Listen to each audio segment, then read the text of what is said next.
Pemirsa, apoteker wajib memegang sumpah dalam menjamin kesehatan pasiennya. Apoteker diharapkan tidak melakukan penyelewengan dengan alasan apapun yang dapat memakan korban jiwa dan merugikan orang lain.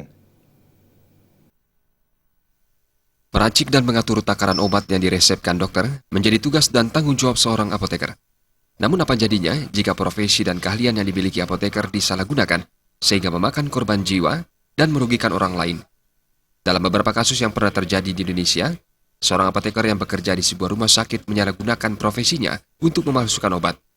Praktisi kesehatan sekaligus ketua jurusan program studi farmasi Universitas Udayana, Made Agus Gelgel Wirasuta berharap profesionalisme seorang apoteker tetap dijaga sesuai dengan kode etik dan sumpah yang diucapkan sebelum menjabat sebagai apoteker. Profesionalisme ini perlu dipegang untuk menjamin kesehatan pasien, bukan sebaliknya membahayakan. Apa yang seharusnya menurut aturan farmasi itu boleh lakukan, apa yang tidak boleh dilakukan. Nah, sekarang ini kita sedang menata tidak hanya di IIK, di seluruh Indonesia, agar lulusan farmasi itu tahu, sehingga apa yang dilaporkan belakangan ini oleh Badan POM bahwa banyak sekali temuan-temuan obat palsu, obat substandar, obat distribusinya nggak benar.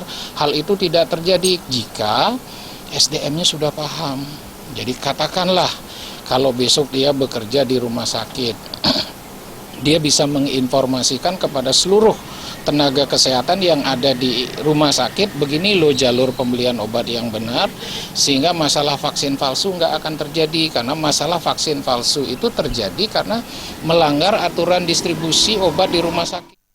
Selain menjaga profesionalisme, seorang apoteker diharapkan terus mengembangkan diri dalam menemukan racikan obat yang lebih efektif menyembuhkan penyakit atau memiliki manfaat bagi kehidupan. Terimaja dan Ngurawi.